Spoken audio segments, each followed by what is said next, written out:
Hey everybody, just a really quick video tonight talking about, in my opinion, one of the best things about the compressors in Logic. Let me first play just a little clip of this song. Watch the graph and see if you're hearing what you're seeing. I go outside across the ground, it's raining all around. The mist is sweet, the breeze across the street is upside down. Driving on into the storm, this isn't what I signed up for, so make it loud. And if I saw that compression, I would expect to hear drums that were far more compressed than they are. I mean, look at the meter. I go outside across the ground. Now, I'm not saying that the drums aren't compressed quite a bit. We're at nearly a 5-to-1 ratio, threshold minus 30. But what I have down here is the mix knob. This allows us to mix the input with the output of the compressor. That means what you would hear if you had 100% mix is going to be the full compression.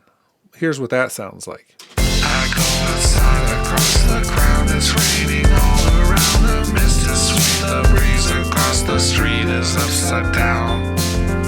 Driving on into the storm, this isn't what I signed up for, so make it loud and listen proud and turn it loud.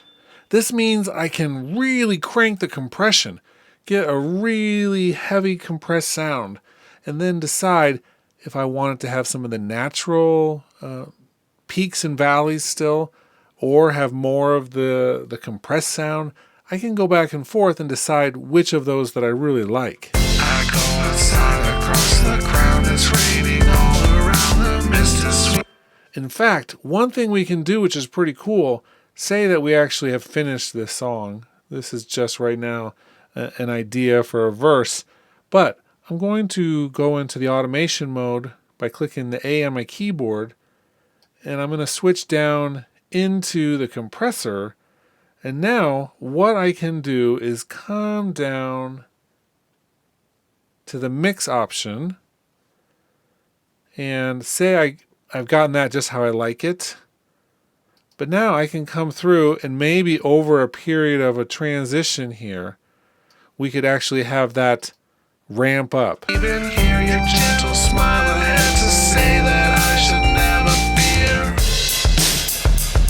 fear. And moving into a chorus or some other portion of the song where we really want the drums to sound the same but different, maybe bigger, maybe more exciting, maybe just way more squashed, I can now automate the mix between the input and the output in those settings. And so now we can come up with some really cool changes to the drums as we go. Never fear.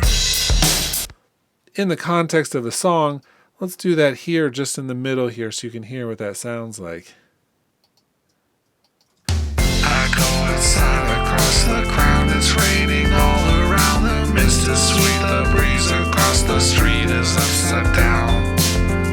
Driving on into the storm, this isn't what I signed up for, so make it loud and listen proud and turn it louder than before. I never knew what I would find, I had a different place in mind. I saw the end before I knew it. So we could just do it for like a little section of it. We could do pretty much anything we want. That's the beauty of automation in Logic or any digital audio workstation.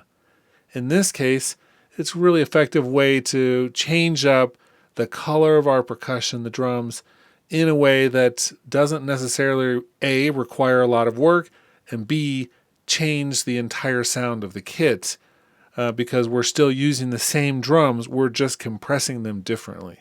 Okay, that's all I want to show tonight, just this really cool technique that I'm reminding some of you about or maybe showing you for the first time, but a really cool tool.